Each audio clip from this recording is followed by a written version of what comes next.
Good evening, Lights Out Bedtime Story fans. Are you ready for bed?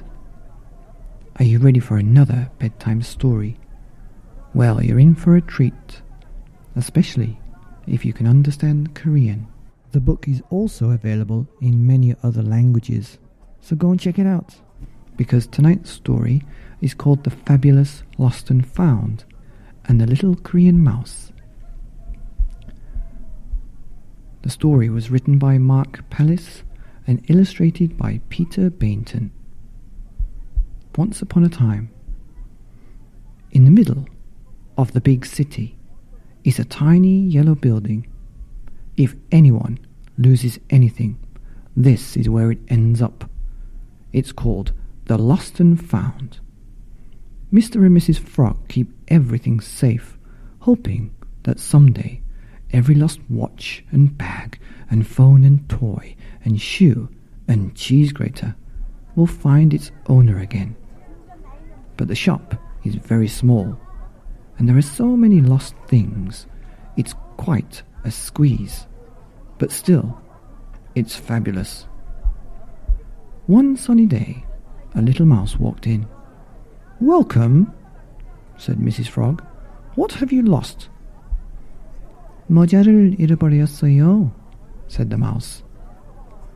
Mr. and Mrs. Frog could not speak Korean, so they had no idea what the little mouse was saying. What shall we do? They wondered. Maybe she's lost an umbrella. Everyone loses an umbrella at least twice, thought Mr. Frog. "Have you lost this?" asked Mr. Frog. "우산이요? 아니요," replied the mouse. Then Mrs. Frog remembered something that had been handed in a few months ago. "Is this yours?" Mrs. Frog asked, holding up a chunk of cheese. "치즈요? 냄새나요," said the mouse.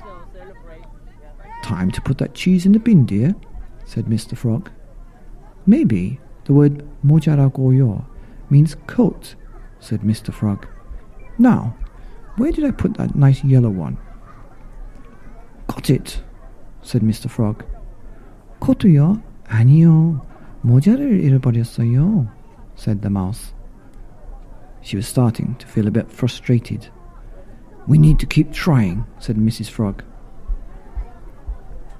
목도리도 아니고 바지도 아니고 스웨터도 아니에요.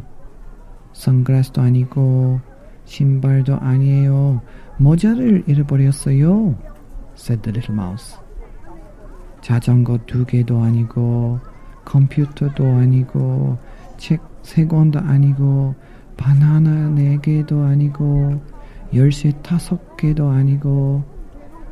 It was no good. A fat wet tear rolled down the mouse's cheek. "How about a nice cup of tea?" asked Mrs. Frog kindly. 차를 마시는 것을 좋아해요. 감사합니다, replied the mouse. They sat together, sipping their tea, and all feeling a bit sad, when suddenly the mouse realized that she could try pointing. She pointed at her head. "모자라고요," she said. "I've got it," exclaimed Mrs. Frog, leaping up. "A wig!" "Of course," said Mrs. Frog. "가발이 아니에요," said the mouse. "빨간색도 아니고 금색도 아니고 갈색도 아니고 화려한 색도 아니에요. 초록색도 아니고." "What about this?" asked Mrs. Frog, pulling back the curtain. "모자라고요," exclaimed the mouse. "Ah, so 모자라고요 means hat. Wonderful," Mr. and Mrs. Frog cheered. "너무 길어요. 너무 작아요. 너무 커요. 너무 딱 맞아요." "One hat left," said Mrs. Frog, reaching all the way to the back of the cupboard. "It couldn't be this old thing, could it?" "제 모자예요. 모자를 찾았어요. 정말 감사해요," said the mouse. And just like that, the mouse found a hat. "그럼 안녕히 계세요," said the little mouse as she skipped away.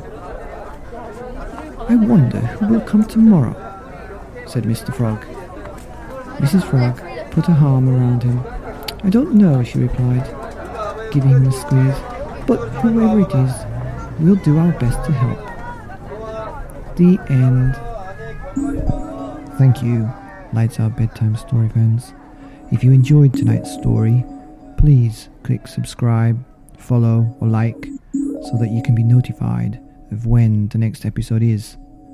And please check out my Patreon page at patreon.com/Lights Out Bedtime Stories and support where you can, and you can find out where there's lots of goodies.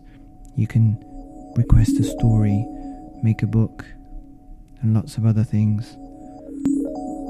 Good night.